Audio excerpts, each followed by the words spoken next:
بسم الله الرحمن الرحيم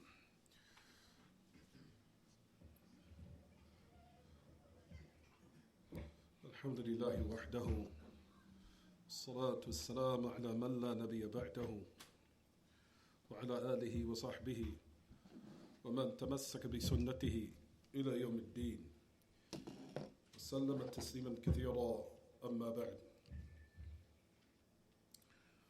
Alhamdulillah for this gathering. For mashallah, nasallahu yubarak fina wa fikum. For gathering these type of majalis. Well, first, number one, I seek everyone's apology for my tardiness because we just returned from traveling last night. And on the road, like you said, you get a little exhausted from traveling.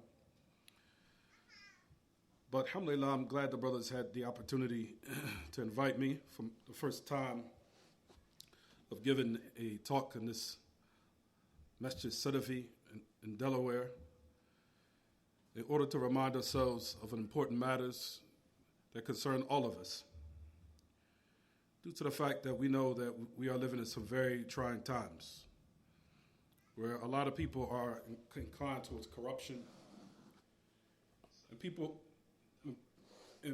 aren't living right, and as a result of it, Allah subhanahu wa ta'ala's wrath descends upon everyone, and everyone becomes affected as a result of affairs that anger Allah subhanahu wa ta'ala.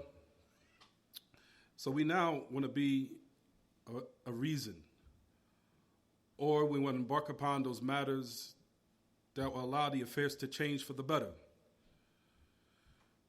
As we mentioned, and we remind ourselves of what's taking place globally. As we approach the day of resurrection, you see the signs of it are clear. As the days pass by, they are becoming clearer. So, what we want to mention is from the signs of the hour. The day of resurrection, as we know, is drawing close. But before that, something greater will take place in regards to us individually, which is number one, all of us eventually will be under the dirt. All of us will die. And death has no race, and death is not racist. Death is not racist. Death will take everyone, black, white, Arab, non-Arab. Everybody's the same when it comes to being the food of maggots under the dirt. And for that reason, if everyone is equal in those matters, and the affairs of the hereafter, where the angels also do not discriminate, as the angels in the hereafter will not discriminate between anyone. As the angels, Nakir, Munkar, and Nakir, as it comes in the narrations, will come to everyone, and they are very aggressive, stern angels.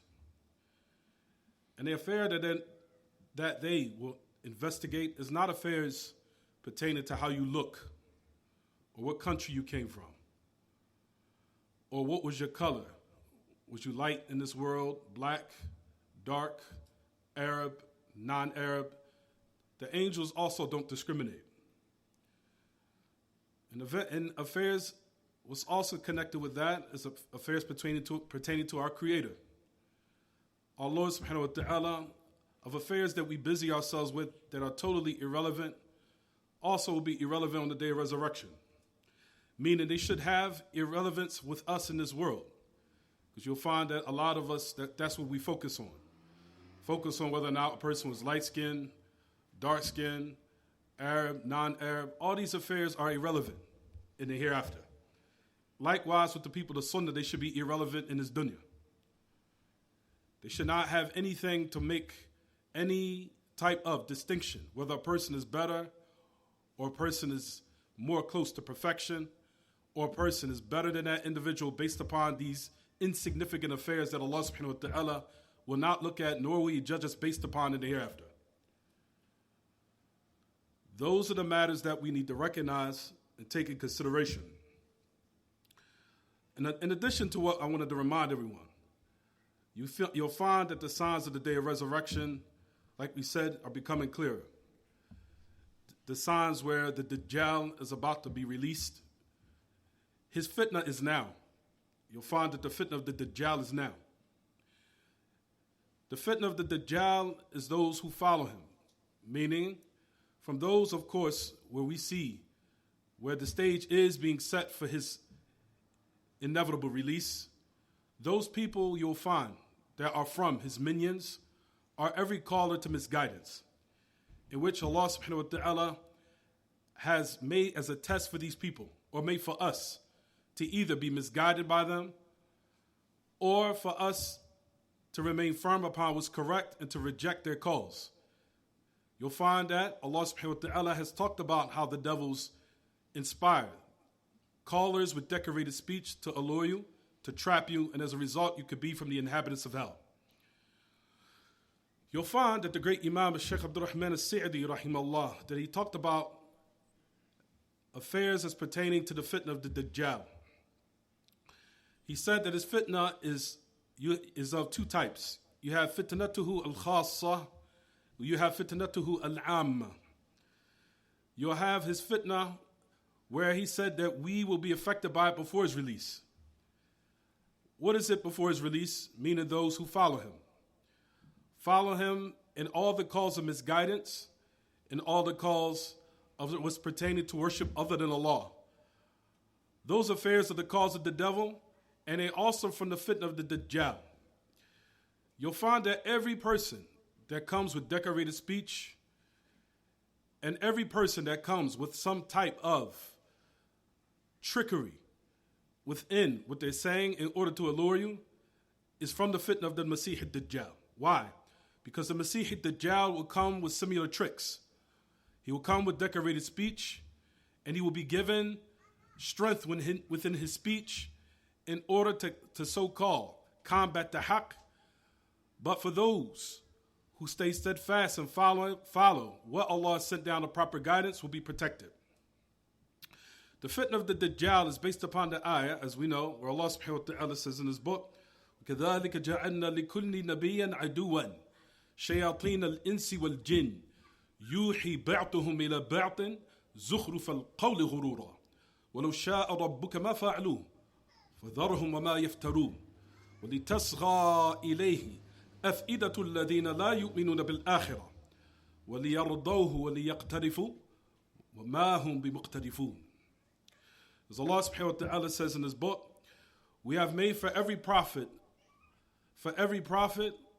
an enemy. Shayateen al-insi wal-jinn.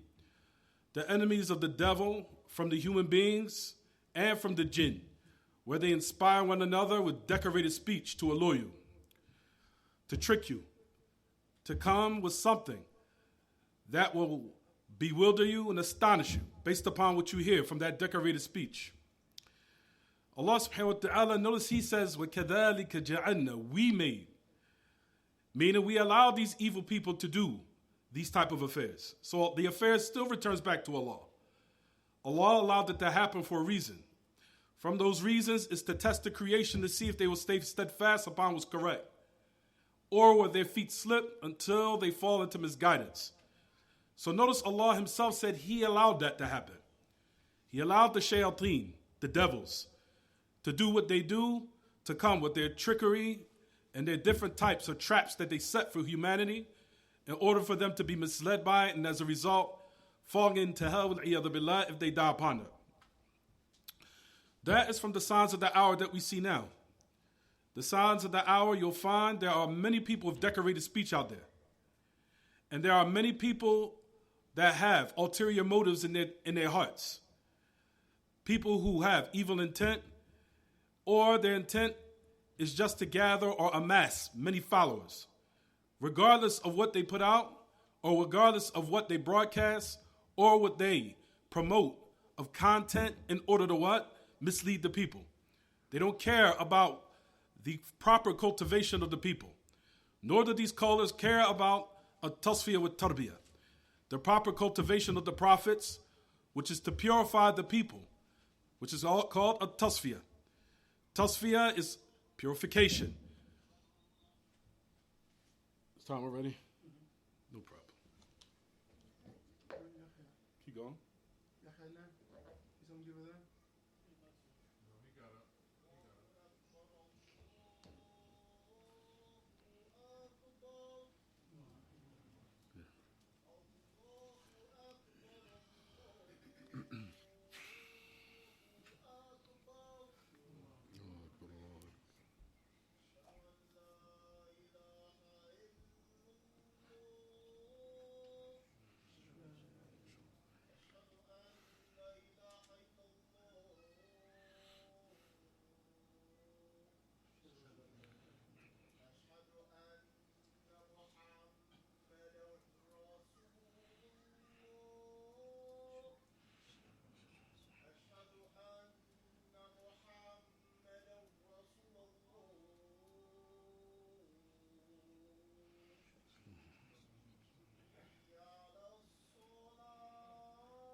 So as we mentioned, that the fitna of the Dajjal, like we said, brothers and sisters, we see it started now, before the main fitna hit, where he himself is released. And his release is approaching.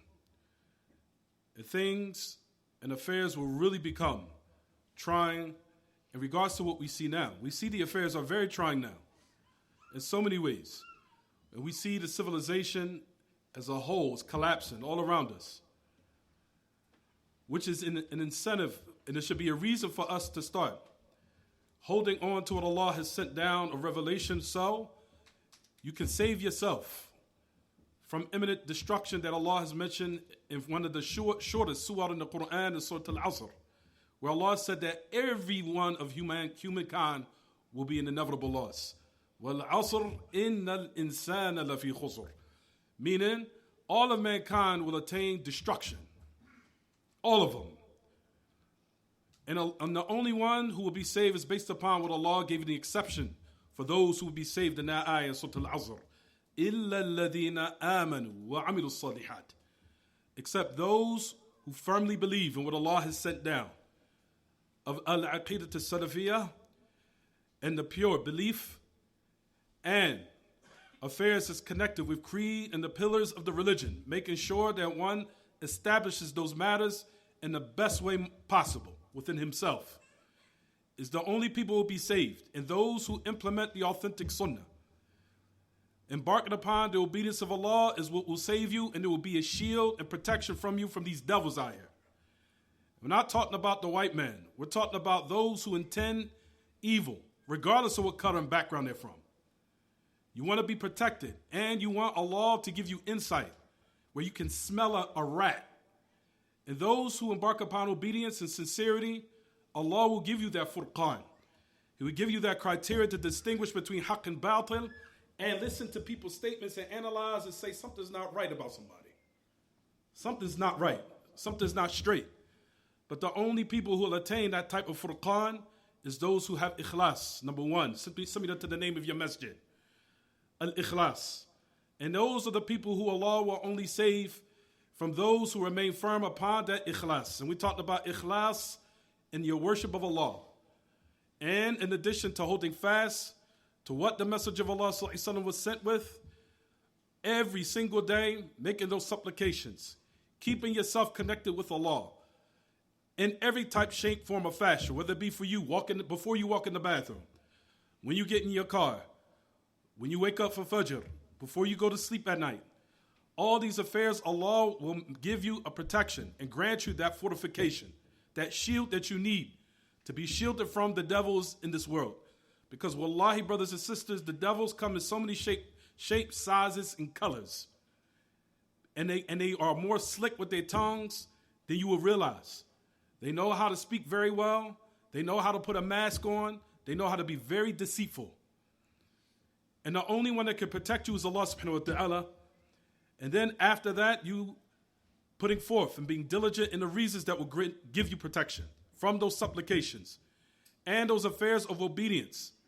For verily, if you do not do this, you will be subjected for the devil to play around with you. Just as the shaitan is playing around with a lot of people these days and making affairs, like we said, of what was considered disgusting with humanity now is considered very what? Acceptable. Not only acceptable, but you have to do that.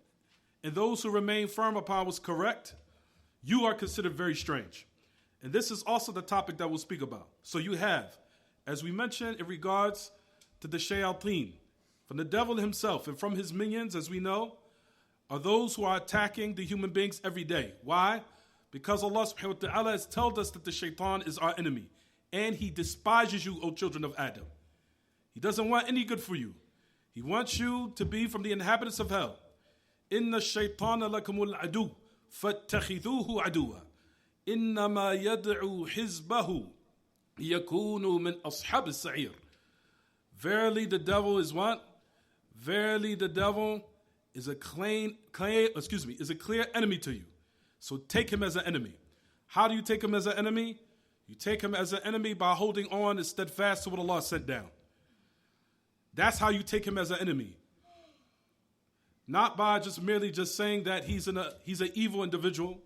No. How you take him as an enemy is living right within your lives. Being sincere. Sincere and making sure that everything, before you do it, you have a good intent behind it. You don't hang around people for reasons of something that's worldly. The only reason why I want to be your friend is because I know that you're trying to be upright with Allah, not what you have. People don't draw close to people just because they look at what Allah has given them of dunya. Dunya comes and goes, and Allah subhanahu wa ta'ala can give it to who He loves and who He hates. The affairs of the dunya, you should put it under your feet. And the one who will survive, like we said, is the one who's sincere for Allah, and they always checking their intention of why they hang around certain individuals. You don't look at a person from afar and see that he has a nice car, so I want to be your friend. Or you have money, so I want to be your friend. Those affairs of dunya, no one likes to be sized up and be taken advantage of. No one in this room. No one wants to have something that is something decorated or something that Allah has bestowed upon you and someone likes you just because of that. So tomorrow, once it's gone, what you going to? And that's what you see today. Majority of the people now, if they're hanging around you for those reasons, once those reasons is removed, they're gone. They don't hang around you no more.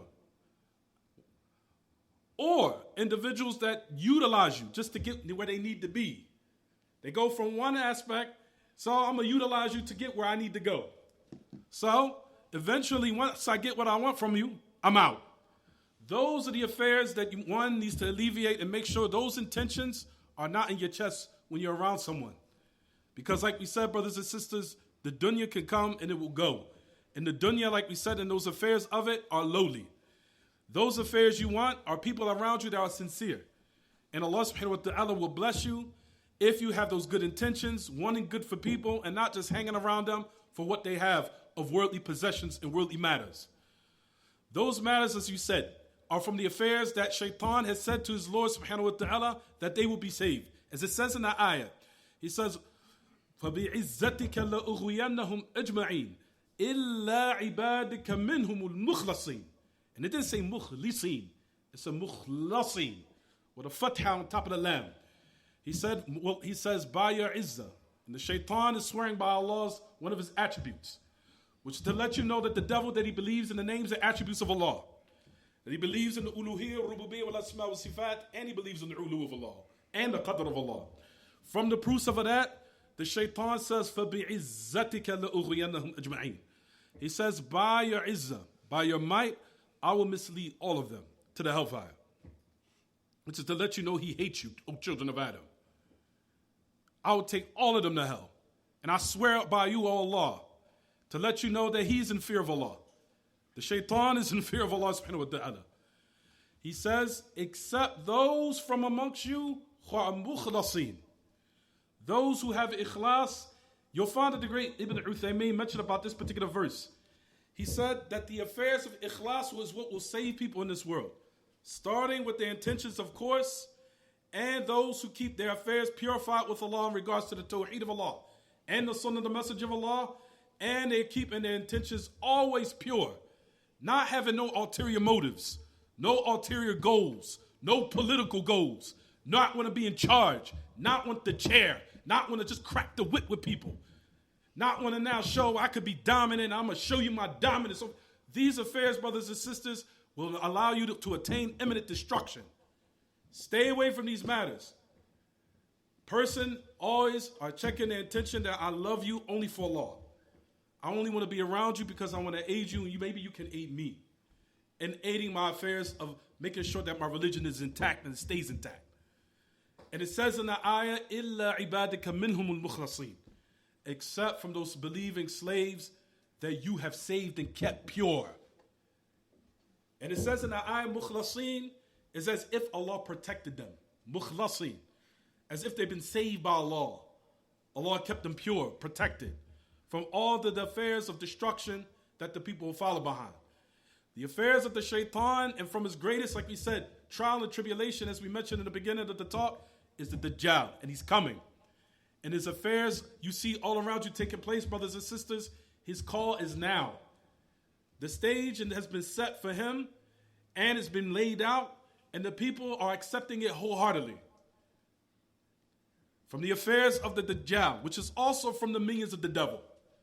Because Allah subhanahu wa ta'ala will also allow him to have affairs and abilities that will mislead the people. He'll be able to bring people back to life. He will able to now bring people of your own parents that might have died. He will be able to bring them and say, if I bring your parents back to life, he says, will you believe in me and believe I'm your Lord? Until he'll be, by the permission of Allah, raise someone up that's your parents. And they will talk to you and tell you to follow him. And as it says in the hadith, in actuality, they are two devils, two shayateen that will come in the form of your parents in order to deceive you.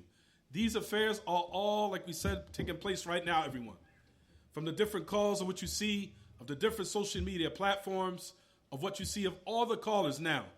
And all the people that are calling to destruction, all of them are coming out. All of them are coming back on the scene. All of them are taking their different types of methods in order to call the people to what? To their imminent destruction. May Allah subhanahu wa ta'ala protect us. So the fitna of the Dajjal, brothers and sisters, every individual that will have decorated speech, and they'll be able to rock your emotions until the point where they will be able to deceive you. Every individual, whether they be from the shayateen, from the Jews or the Christians or other than them, even from the atheists, all of them will come with some type of speech that's decorated, all to allure you, all to deceive you. Something that sounds like it's the truth. And some of them are even more trickier. They'll come with ayats from the book of Allah, from those who are upon deviation from amongst the Muslims, that are able to come with ayats from the Quran, also to deceive you. And they'll come with something of the authentic sunnah to deceive you. And they will also come with good recitation of the Quran also.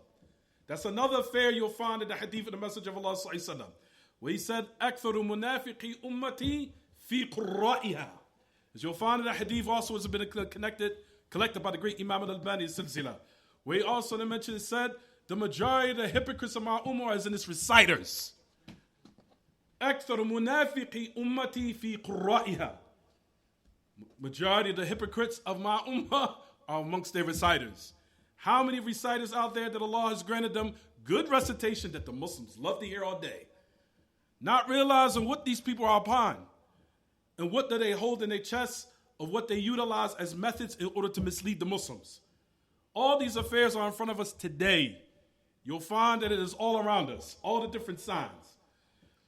From the signs of the day of resurrection is also what we just experienced in Ramadan. From the signs of the hour, like we said, is that the Dajjal and the signs of his release is coming. We just gave some of the signs. Some of the signs of him coming is those callers that have decorated speech. From its signs is that there will be a lot of fitna before he's released. There'll be a lot of confusion, a lot of different calls. Look to what's going on with LGBTQ. That's becoming the norm. And those who embark upon the so-called a way that it was ordained, you are the weirdos. You are the ones that are not up to date. You are the ones that's considered of or having raja'iyah. You're still being ancient or people of old. You're still living in the old times. You have to get caught up and be modernized. Those matters, like we said, are all from the cause of the Dajjal before he's released. And we see it today. From the signs of the hour is, like we mentioned, time will start to pass by quickly. Due to the fact that Allah subhanahu wa ta'ala removed the barakah from time. And this is what we see now. Time is flying very fast. You see Ramadan is as if it was what? A week and a half. To the point where we know that these are also from the signs of the hour. لا تقوم الساعة حتى تكون السنة كالشهر ويكون الشهر كالجمعة وتكون الجمعة كاليوم ويكون اليوم كالضرمة بالنار or كالضرمة بالنار. That there will be, from the signs of the hour, is that the time will start to pass by quickly. Hadith Anas ibn Malik. Where the Prophet, and also Abu Hurairah, where the Messenger of Allah mentioned, it said that the hour will not be established until a year will be like a month. And a month will be like a week. And a week will be like a day. And a day will be like an hour, and an hour will be like the spark of a fire. You'll find from the Shurah of al-Hadith, you'll find al-Manawi that he mentioned Fayd al-Qadir because the Hadith is originally in Sahih al-Jami' by Suyuti. Well, we know the explanation of Sahih al-Jami' is by al-Manawi in his book called Fayd al-Qadir. But at any rate, he put in his book, and he's explained this particular narration, he said, the reason why time will start to pass by quickly, he says, يَدُلَّ عَلَى نَزْعِ الْبَرَكَةِ مِنْ. He said, why? Because the blessing of the time is being removed. There's no barakah in the time anymore. Why? Because of the people are embarking upon so much corruption and evil until Allah removed it. Because the people are embarking upon affairs that there's no benefit for the time remaining. As a result of it, Allah removed the barakah from it. That's the reason why you'll find that affairs are starting to progress in this way, to the point as if one day is like now like an hour or less. It is moving faster and faster and faster each giving moment. You see this every day, and it's getting faster and faster. All these are from the signs of the hour. All of these is in order to put in perspective, Ya Abdullah wa Ya Amatullah, you need to take advantage of your time. Because, like we said, the life of the grave is coming, and the day of resurrection is approaching. And it's time for you to prepare. Time for you to prepare for what's coming. To the point where even people's longevity in their lives is not long anymore. People are dying now at the age of 40 and 50. Some now starting to get into their teens. They're not living anymore. They're not living long anymore. People are dying very early now. So all these matters is to put inside of us what, everyone? Start living right and start doing what you're supposed to be doing. Preparing for these moments, because once they start, and once you are dead, and once the angel of death comes, there's no more excuses. Time has ran out. You will wish to come back to the dunya, as Allah subhanahu wa ta'ala has mentioned in his book, especially with the kuffar. But the mu'min will want to come back just to do more good deeds. He will want to come back based upon the fact, inshallah, that the reward he will be embarking upon receiving will be a great one. And to the point, he will want to come back to this dunya to be tested with something more severe. We always complain and mope and grope about what we are facing in our lives, of great difficulties and uncomfortable situations that we endure every day. But the mu'min, as we know, in the day of resurrection, Allah subhanahu wa ta'ala has told us that the Ahl al-Afiyah, the people who received so much comfort and they wanted so much ease, when they see the people who are tested on the day of resurrection, and they were good people who are righteous, good people who wanted and intended good for others, not hanging around people because they had ulterior motives, people who wanted to hang around people because I love you for Allah, because that's the only love that will benefit on the day of resurrection anyway, is loving for Allah and hating for Allah until they will have that shade on the day of resurrection, as we know. Those type of people, brothers and sisters, When Allah subhanahu wa ta'ala said about them, when they receive their reward on the day of resurrection, when Allah subhanahu wa ta'ala will give them, that once they see the reward, they will hope to wish to come back to this world. And on the hadith, as it says in the narration, he says, until they will come back to this world, they will hope to come back to this world, and their bodies will be cut up to pieces. Due to the fact of the great reward that Allah subhanahu wa ta'ala is going to give to the people who were tested in this world. Even though they were good people. Even though they were being tried, despite of them being righteous, firm individuals. Good people who wanted good for others. Good people who wanted others to be guided. Good people who wanted others to be guided similar to them, if not better. A person always doesn't want someone to be similar to him. We want people to be better than us. That's how a mu'min who truly wants good for people, that's how he conducts. He always wants people to be better than him. You want your children to be better than you. You want your community to be better than you. You want them to excel and come to a goal or achieve a higher goal more than you. That's how people excel. That's how people grow. I don't want you to be a person similar to me. Be better than me. What's the satanic thoughts we have? No, I don't want you to be better than you. I want you to hang around me so I can control you. Or I want you to hang around me so I can know what you have, so I can make sure you have less than me. Is this the thought pattern of a mu'min that wants good for the people? Is this their thought process? Get these affairs of jahiliyyah out of your system. These are the affairs that will hold you back from progress, keep you stagnant. Son, stop with that noise, okay? You understand, everyone? And I've seen Shaykh correct his own son before. When I was sitting with Shaykh his son was sitting right next to him. He was a grown man. He says, are you finished, my son? One of his sons was sitting next to me. He said, Yakfi ya Muhammad. That's enough. But anyway, so what we're saying, everyone, in these type of matters, this is what people want for others. This is how you'll progress. You don't hang around nobody because you want to keep them having less. You want people to be better than you. You want them to excel. You want them to grow. You want affairs to be better than what you were. That's how affairs will progress, and this is how they will improve. A person never wants you to be similar. Don't be similar like to me ever. Be better than me. Aspire towards what would be better and put you on a higher level. That's what a mu'min, this is how his thought process is. Like we say, we live in times where people want to control. Men now, and it's sad to say, even women, both, all now, everyone's a control freak. Everyone wants position. Everyone wants to crack the whip. Everyone, and if you don't agree with my opinion, I'm going to force you to agree with my opinion.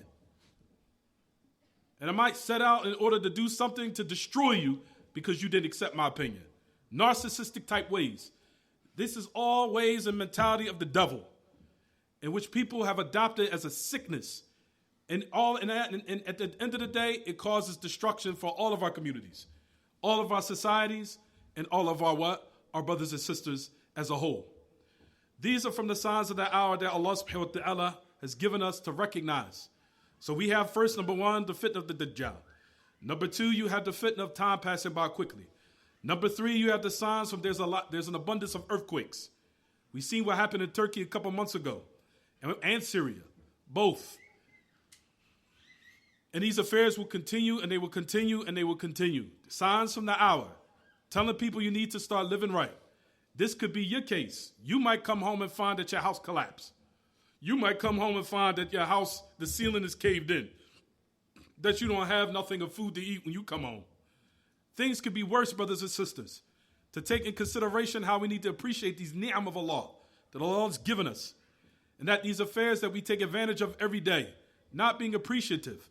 That maybe perhaps those affairs could be gone one day. You might come home, like we said, and find, like we mentioned, your house is now collapsed. Your house now is on fire. Your house now has been damaged to the point where you can't live in it. How does it feel now to come home to a well-heated home, comfortable, and able to live or able to sleep comfortably? Compare yourself to those who are being tested, because the signs of the hour are there. Kathratu zalazil. We also know from the signs of the hour is kathratu husul maut al-faj'ah. From the signs of the hour is that people will start to die all of a sudden.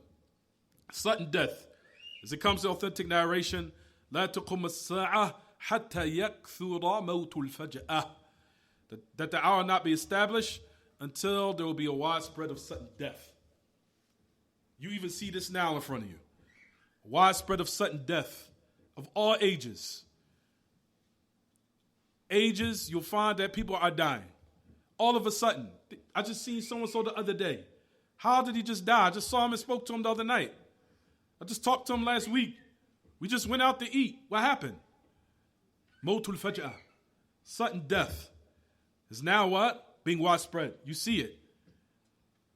Brothers and sisters, these type of signs that we see in front of us. What's the reason? Is it to say so we could just talk about it? The reasons why the Messenger of Allah gave us these narrations is to say, brothers and sisters, start embarking upon your preparation. Because these affairs can happen to you. Wake up and you might find in that particular day you're in the hospital for no reason. I woke up this morning, I was fine. At the end of the day, now I'm sitting in the bed in the hospital, perhaps, or the probability of my imminent death about to what? Overtake me. Every moment is precious. Every time is precious.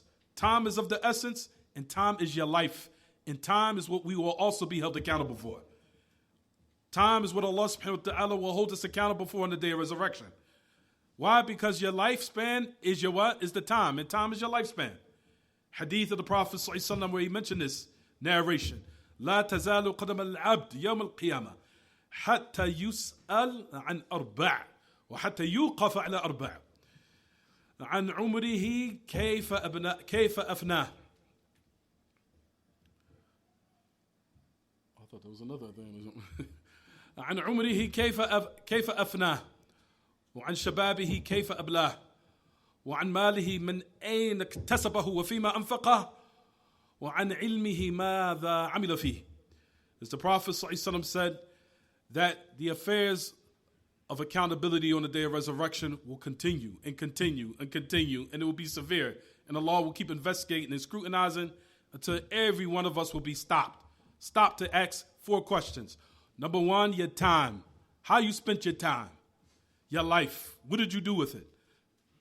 Your time. How did you spend your time? What were you doing? Your youth. How you spent it. What do you utilize it for? As we know, your youth is the most precious and valuable of your life. It's the time to capitalize. Because we know as you get older, it's not like how it was when you were younger. You have to now start trying to live and work smarter, not harder. You have to strategize now how to start living when you get older. Because those were the times to capitalize. Your youth. How did you utilize it? And your money, where you acquired it from, and what you spent it on. And about your knowledge, what you do as far as its application. These affairs, brothers and sisters, as we mentioned, these are the matters that we need to capitalize upon, realize, and know how many people since COVID up to now, how many from people who we've seen die? A lot. And they continue to die. From people who are our close friends, either in our age group or from the youth, or those who are older. So many people died, and Allah subhanahu wa ta'ala allowed us to remain. To remain in this dunya for an appointed time. So when the appointed time comes, we have no excuse left. Those are the matters, like we said, these precious moments we need to capitalize. From the signs of the hour is, like we said, knowledge will be removed. Removed from its ulama by the death of them. The death of them you see also this sign, the hour. From the great Ahl Ilm, from our great fathers who have died. And who are now being taken as the heads are ignorant folks. Ignorant individuals. Ignorant ones who want to cut you from the ulama, the true ulama. And they want you to take them as their scholars. These fairs are also in front of us. You'll find from all on YouTube, people calling themselves Shaykh, and they didn't even study for 2 years or less. And they're calling themselves an Alama now. Alama? After a year of studying, 2 years of study, he's an Alama now. He's Fadilah to Shaykh now. Fadilah to Shaykh. From the Kibal Ulama. All these matters you see, look from the great A'imma who have died now. From our scholars who just died a couple of weeks ago. Shaykh Ali al-Wasifi, rahimahullah. Died. Gone. From our Kibal Ulama. also from my father, who I take as a great place of great status, and it also brought me great sadness to this very moment, my father, Shaykh Ubaid, who also cultivated me, who also sees something in me that I didn't see in myself. For those affairs, brothers and sisters, Shaykh Ubaid's gone now. All of our ulama are becoming older. Shaykh Salih Fawzan is in his 90s now. Shaykh Rabi is also in his 90s now. They're old now. Shaykh Salih Luhaydan, gone now. Great ulama, great ai And those people who are ignorant with evil intent, they're the ones that's taking the platforms now. They're the ones that's taking their heads in order to guide the ummah now. People with evil intent. People who want control. People who want power. People who just want position. Wallahi al-azim, brothers and sisters, the people who are fit for this position are the people that don't ask it, nor the people who they seek it. The people who's always able to make a change are the people that never wanted it. The people who hate position. I don't want the chair. I hate it. I despise it. I don't want the headaches. I don't even have time to deal with all the headaches. I got my own problems. I don't want no problems of the whole community now. Who wants to deal with that? Who in their right mind want to deal with that? The people who do not want these affairs are the ones who's fit for it. That's why you find in the hadith of the Imam, which is in Sahih Muslim, when the Messenger of Allah ﷺ had told the Sahabi, and if I think it was from Mama Abu-Dharr, where he said, Ya Abu-Dharr, la tas'al al-imara. Don't ask for position and leadership of the ruler in the land. For verily, in su'iltaha wukilta ilayha. If you ask it, you will be entrusted to it. Meaning Allah won't aid you. You'll be left to yourself to deal with it. And you will have to take in charge of it from your own accord.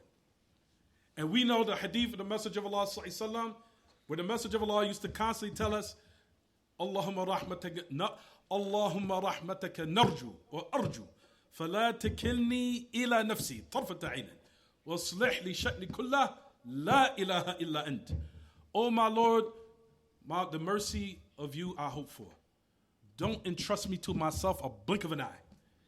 Can you imagine now you're in charge in a position where Allah's not going to aid you in it now? What's going to happen more than likely? Destruction of yourself and destruction to others. فلا تصل الإمارة فإنك إن سألتها وكلت إليها فإن أعطيتها عن غير مسألة أعنت عليها. And oh Abu Dharr, if you're given position without you asking, you will be aided upon it. Allah will protect you and Allah will aid you. So you saddiduk, wa yuwaffiquk, wa ya'simuk, wa yahmik. He'll keep you firm. Make your statements firm. He'll make you firm. He'll give you protection. He'll give you aid. He'll give you tawfiq. He'll keep you firm. He'll be able for you to put up with the nonsense from the people. And all the other affairs that you have to embark upon and have to deal with when you are entrusted to that position. For that position is the hardest of affairs. No individual wants position except that they are sick and they must be majnoon in order to be put in a position where you ask it, and as a result of it, Allah won't aid you in it because you asked for it. And you were seeking it and you wanted it. And Allah took his tawfiq out of it until you were entrusted to yourself. As a result of it, could be a means for your destruction. These are affairs, brothers and sisters, we see taking place today. People now where the knowledge is being removed by the ulama, the death of the ulama, by the sincere ulama who want good for the people. And those who are being trusted to it now is people who's seeking it. People who embark upon videos, who want subscription, and people who want to give any type of hot topic just to amass the people. Those are the type of affairs you see taking place right in front of you. Those are the matters you need to acknowledge, and these are things will bring you into reality to know I need to be what? Very cautious, and let me get myself together. And be appreciative of those who's around me.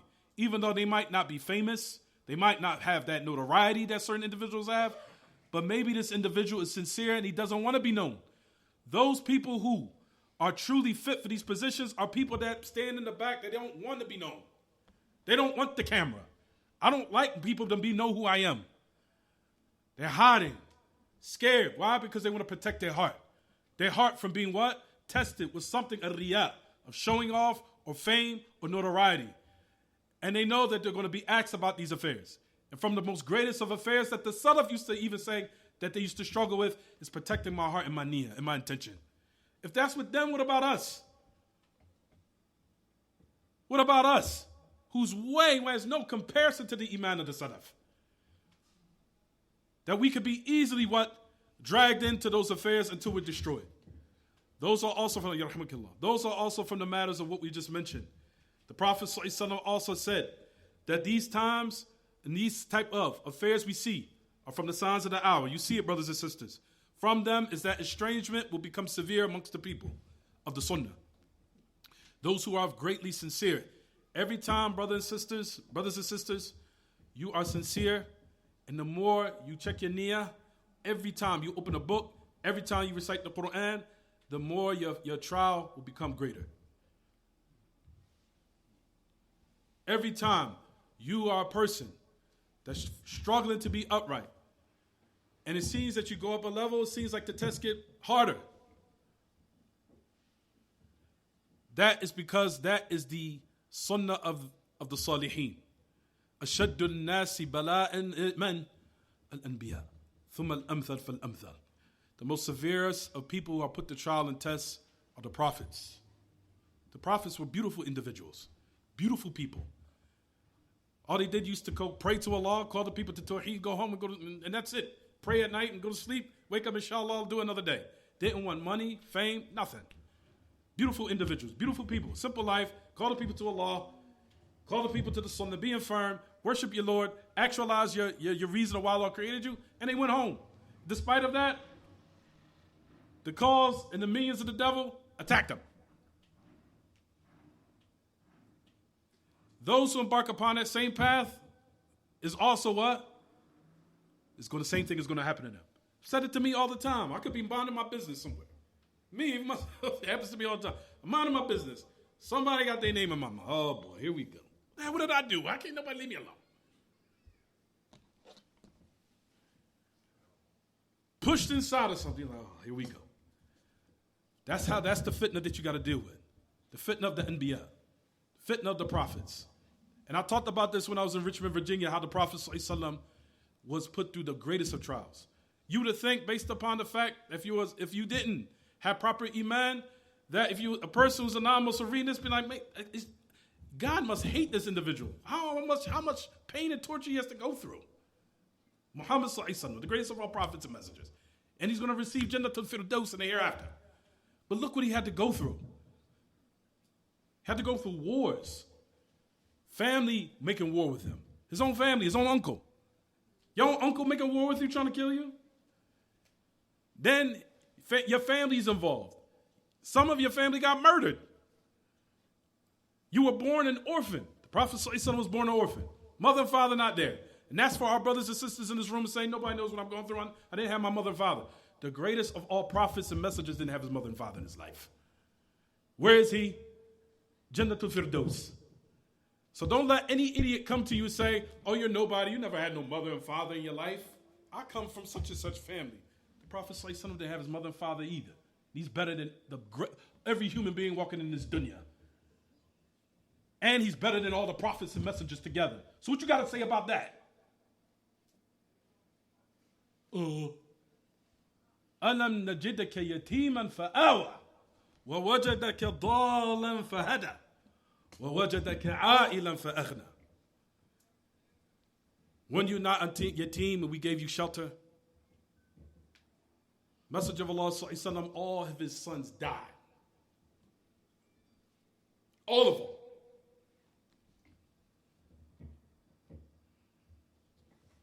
Even Abu Talib, if you look to the seerah, the Prophet ﷺ, if you look to what happened with Abu Talib, even though he defended him, and he didn't die upon Iman.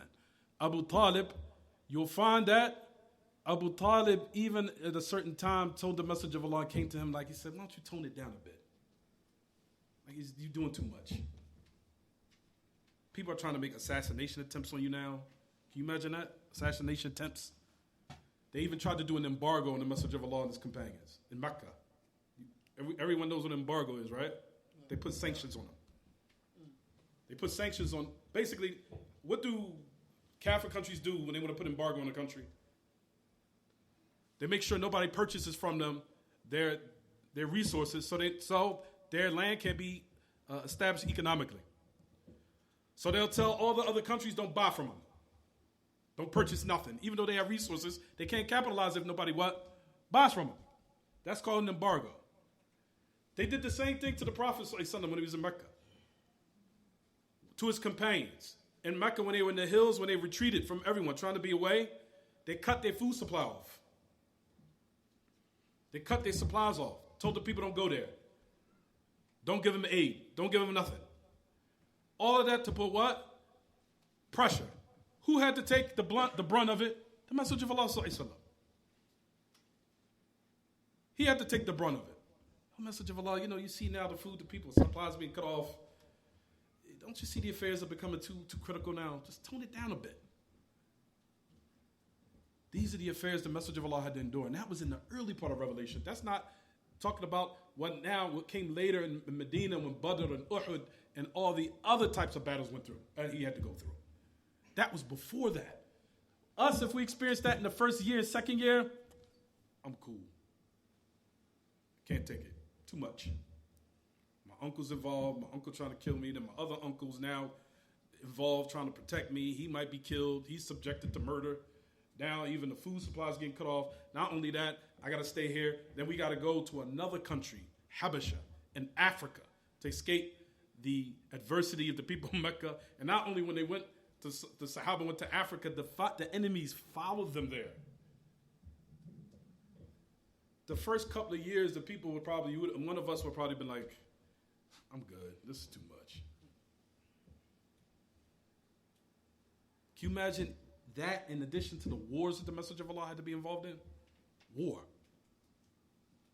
Not war. Wars. Battles. So brothers and sisters, the Messenger of Allah ﷺ went through worse than what we went through. The most severest of all people, and like I said before, the more you are sincere, the more you want good for your community, the more you want good for your brothers and sisters, you have good intent, you want good for them. The more you are sincere and the stronger your sincerity climbs, know for sure your test will be intensified. It's going to get harder and harder and harder and harder and harder. And we know, brothers and sisters, what? Pressure makes diamonds. It can either crush it or it can make it very refined and beautiful. But in order for a diamond to become a diamond, it has to be put under what? Great pressure.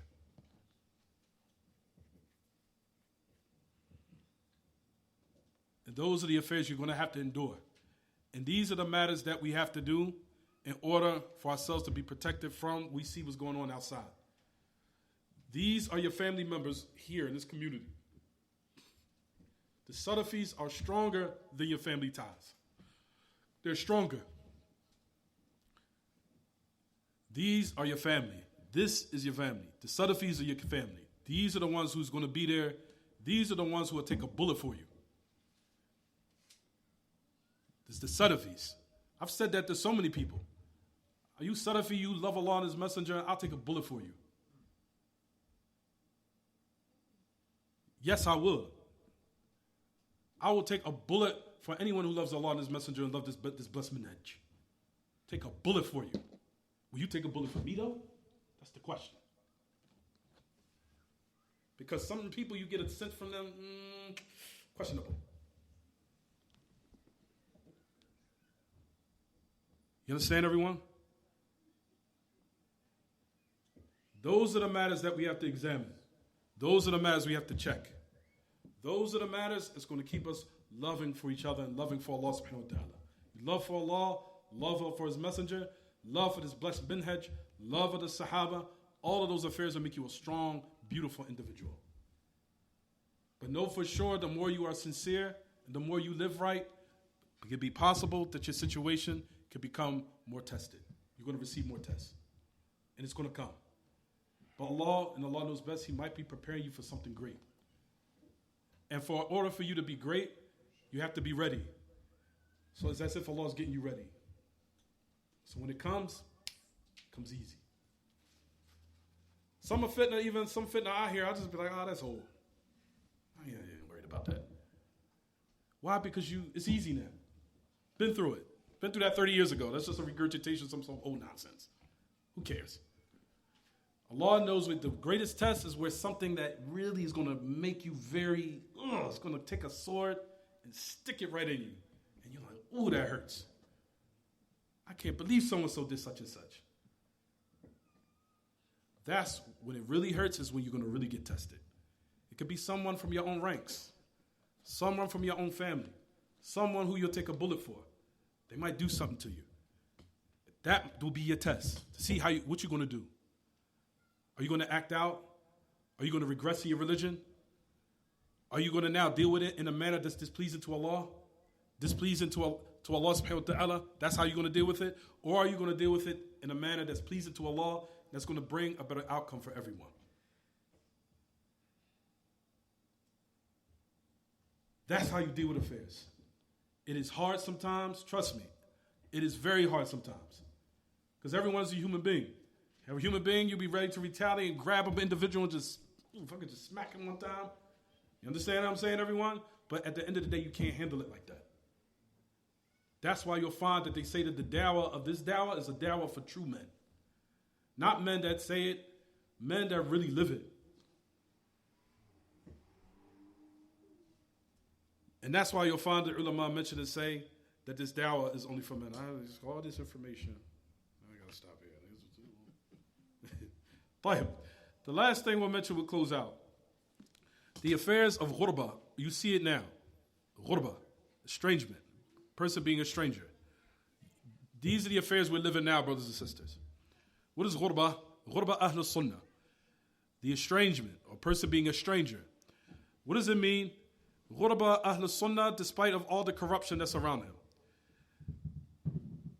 The affairs, for example, of children being born out of wedlock is all around us. These are also from the signs of the hour. Music is everywhere. The Prophet ﷺ said this. There's going to be a time there's going to be music everywhere.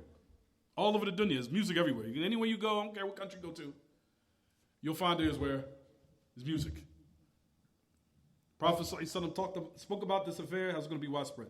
Even to the point where people from his ummah will make it halal. Also, the narrations pertaining to widespread of fornication, widespread of all these type of atrocities, the message of Allah informed. So you see, what the message of Allah came with was the truth.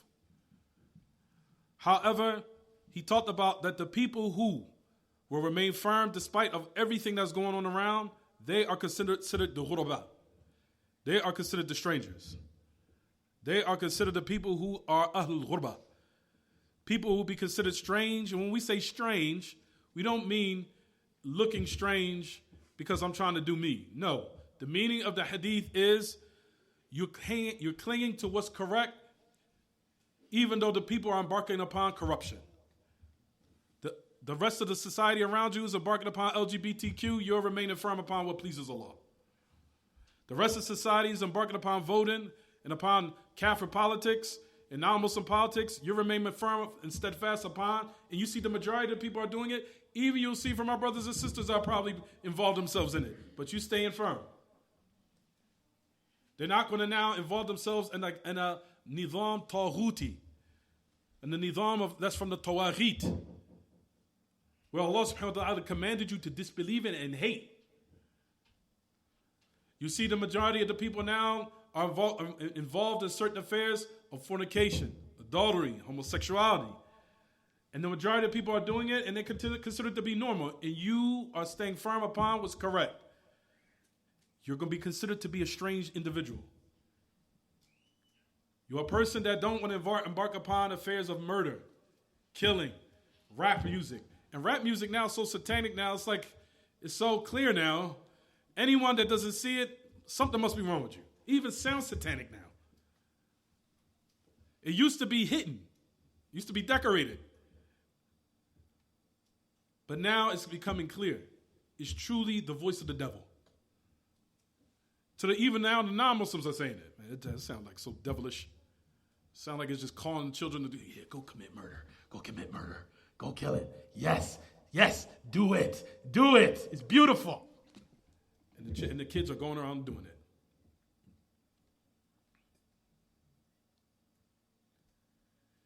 Those people that embark upon that path and you remain firm, you will be deemed to be strange. The Messenger of Allah talked about this. You are from the ghuraba. What is the reward of the ghuraba? As it comes in the narration where it says, يَسِيرُ الرَّاكِبُ فِيهَا يعني, as the hadith, let's go back to the hadith, the Messenger of Allah, طُوبَى لِلْغُرَبَاء الَّذِينَ يُصْلِحُونَ عِنْدَ إِذَا فَسَدَ النَّاسِ. He says, a tree in paradise to those who are strange. He said, who are they? The Messenger of Allah explained it. He said, those who are righteous, despite when the majority of them will be corrupt. الَّذِينَ يُصْلِحُونَ إِذَا فَسَدَ النَّاسِ. Those who are righteous and they rectify and they remain firm upon what's correct, even though the majority of the people are now corrupt and evil and inclined towards it. The Prophet ﷺ said, Tuba, from the meanings of the hadith, is a tree in paradise. A person might say, that's it? That's a tree? That's all I get? A tree in paradise, barakallahu fiqh. A tree in paradise, the Prophet ﷺ described, يَسِيرُ الرَّاكِبُ فِيهَا مِئَةَ عَامٍ. That the one riding upon his riding beast won't be able to get from one end to the end of it except after 100 years. That's a tree in paradise.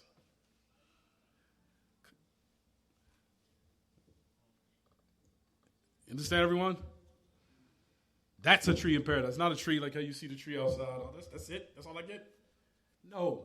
You get a tree in paradise to traverse and pass in that tree 100 years. Huge. Why? Because how difficult the affairs will become. Because everybody will be going this way, and by the tawfiq of Allah, you're struggling with yourself to go that way. That's difficult. But those are the tests that Allah subhanahu wa ta'ala has made upon all of us now.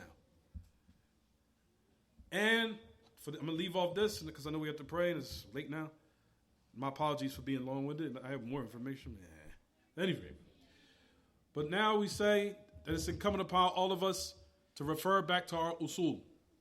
Refer back to the da'wah of the prophets. This is what's going to rectify our communities. Refer back to the affairs of what they call al-matalib al-ilahiyya, wal-nubuwat wa-shu'un al-ma'ad. Returning back to the affairs of al-matalib al-ilahiyya.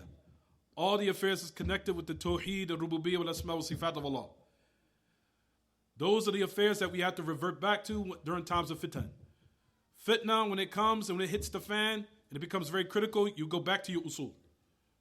That's the only solution. Do not embark upon any other call than the da'wah of the prophets and messengers. The da'wah of the prophets and the messengers is muwaffaq and it's mubarak. Allah put success in it and Allah subhanahu wa ta'ala blessed it. I don't care what Muslim tells you, Yahi, let's go down to the polls and vote for a new president. Yahi, what's the point of having a new leader if all the people are corrupt? As we know in our religion tells the people to change within themselves. And then as a gift from Allah who give them a righteous leader. So it starts with the people first. So what's the point of you being a Democrat going to vote? The people are still corrupt anyway. You want to vote for a kafir leader to think that's going to change the affairs? Look to the uqul of the people. Look what it's become. We have our usul. We know that in every society, you have appointed over you reflects who you are. If you're a liar, who do you think the leader over you is going to be? If you're a person of filth, what do you think that your leader is going to be?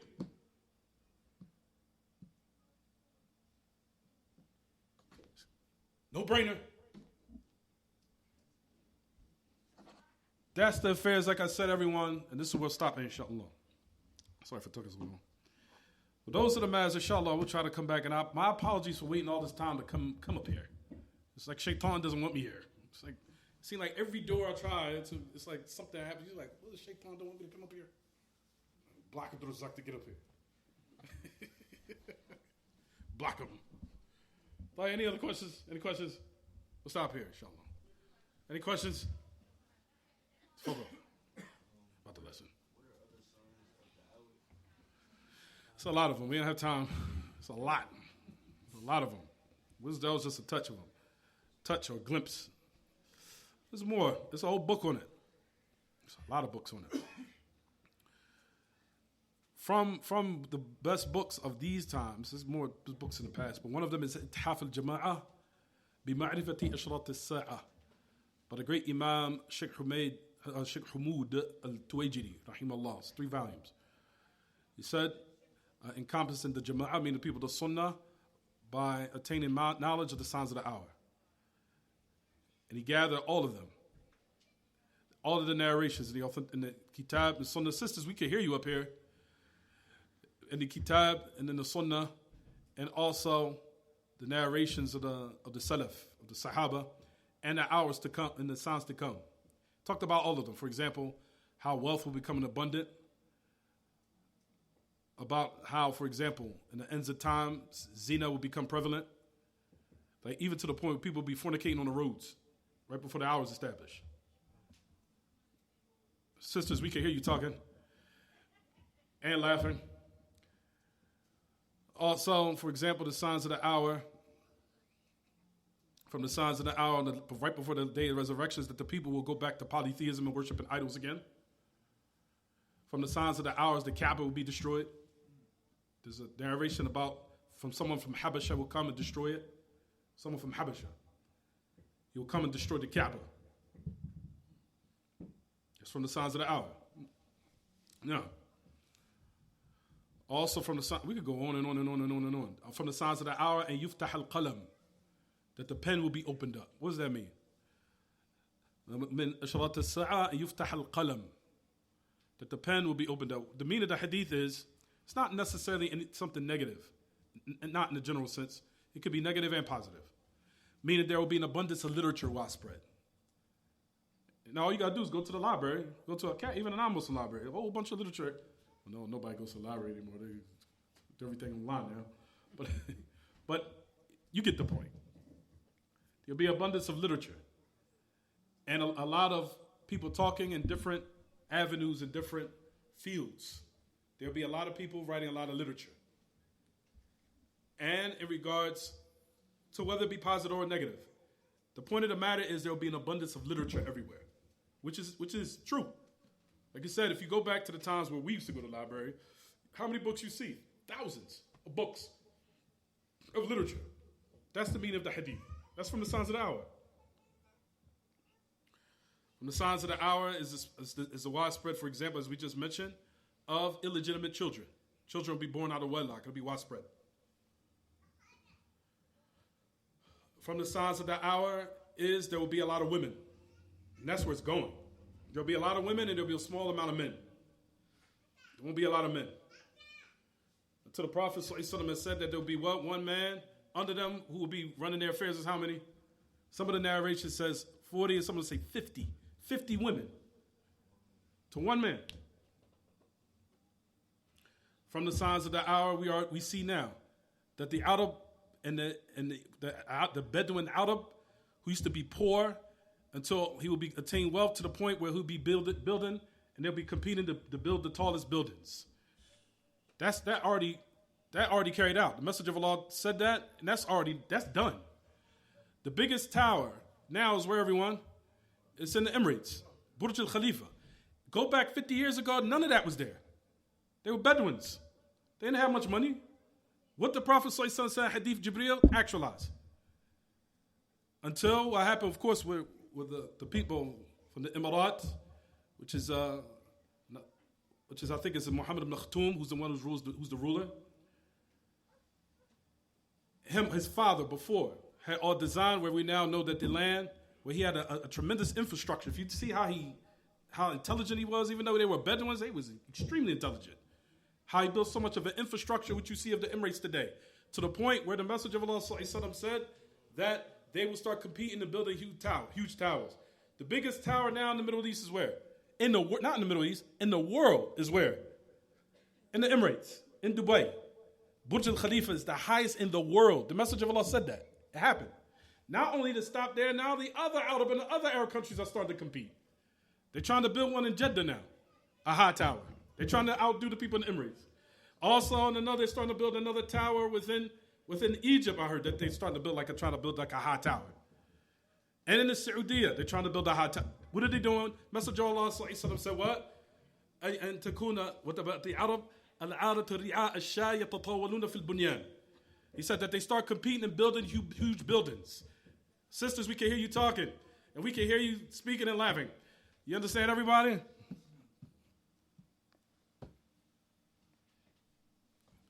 The Messenger of Allah said that. You've seen it, clearly. You can leave it open. So all those are from the signs of the hour. We could go on and on and on and on and on. We did a whole lecture on it last year. Just go back to the recordings. You get the recordings later. But we did a whole lecture series on it. 3 days straight. So that'll be a 2-hour lecture in itself. Anything else? Anything else? We'll stop here. وصلى الله وسلم وبارك على نبينا محمد وعلى آله وصحبه. سبحانك اللهم وبحمدك أشهد أن لا إله إلا أنت أستغفرك وأتوب إليك.